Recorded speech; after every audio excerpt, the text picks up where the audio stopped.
بسم اللہ الرحمن الرحیم۔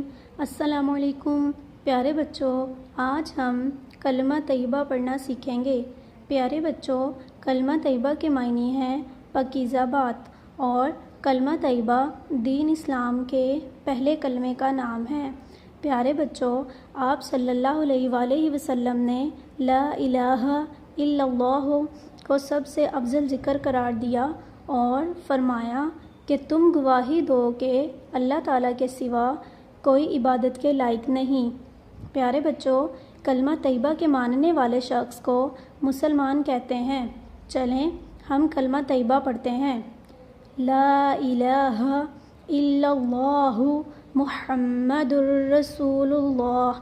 ترجمہ: اللہ کے سوا کوئی عبادت کے لائق نہیں، محمد صلی اللہ علیہ وآلہ وسلم اللہ کے رسول ہیں۔ چلیں ایک بار دہرائی کرتے ہیں۔ لا الہ الا اللہ محمد الرسول اللہ۔